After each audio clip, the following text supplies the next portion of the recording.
প্রিয় শিক্ষার্থীবৃন্দ, তোমাদের জন্য আমি যে অঙ্কগুলো আজকে করব সেগুলো কিন্তু খুব ইম্পর্টেন্ট, কারণ এমসিকিউ এ এই অঙ্কগুলো প্রচুর পরিমাণে আসছে। সিকিউ আসছে, তবে এমসিকিউ এর জন্য খুবই খুবই খুবই ইম্পর্টেন্ট। তো দেখো আমাদের 2 এর ক আর খ অঙ্কগুলো কিভাবে করব। তো আমরা ক আর খ এর অঙ্কগুলো করার জন্য আমরা আরেকটা নতুন সূত্র মানে 3 নাম্বার সূত্রটা শিখব। তো একটু ভালো করে এই সূত্রটা একটু দেখো, তারপর তোমরা একটু ভেবে চিনতে তারপরে অঙ্কে যাও। ঠিক আছে, দেখবা যে তোমাদের অঙ্কটা একবারেই হয়ে গেছে। তো চলো একটু সূত্রটা শিখে নেই। আমাদের 3 নাম্বার সূত্র কি হবে? Log a to the power x সমান b হলে আমরা কি লিখছি? Log a to the power x সমান b হলে আমরা লিখতে পারি x equal to a to the power b। ঠিক আছে, x equal to a to the power b। আমরা কি বলছি? x equal to a to the power b। তো এই সূত্রটার অনুপাতে আমরা অঙ্কগুলো করব।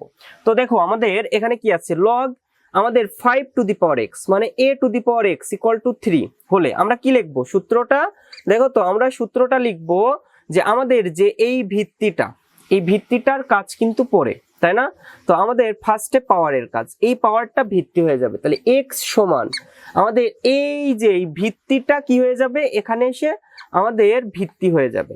আর এই যে আমাদের এখানে যে 3টা ছিল সেটা হবে আমাদের কি? পাওয়ার।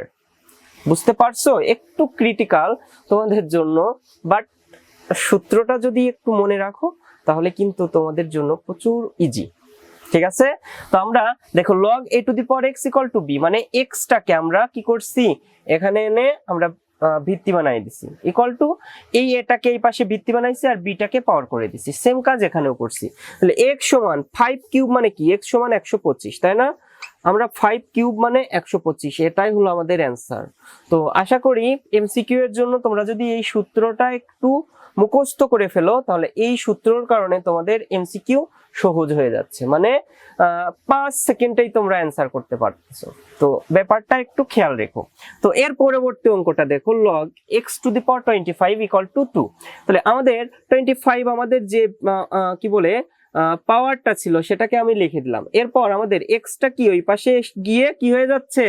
স্কয়ার। আমাদের এই পাশে এসে ভিত্তি হচ্ছে আর 2টা কি? স্কয়ার হয়ে যাচ্ছে। তাহলে আমরা এখানে কি দেখো তো 5 এর অল স্কয়ার লিখতে পারি আর x এর স্কয়ার তো ছিলই। তাহলে x সমান আমরা কি লিখতে পারি? 5 লিখতে পারি।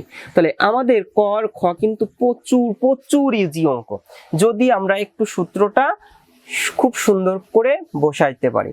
তো এই 2টা অঙ্ক আশা করি তোমরা খুব ভালো করে বুঝতে পারছো। যদি ভালো করে বুঝে থাকো অবশ্যই চ্যানেলটাকে সাবস্ক্রাইব করো এবং তোমার বন্ধুদের সাথে শেয়ার করো। আজ এ পর্যন্তই, সবাই ভালো থাকো, সুস্থ থাকো।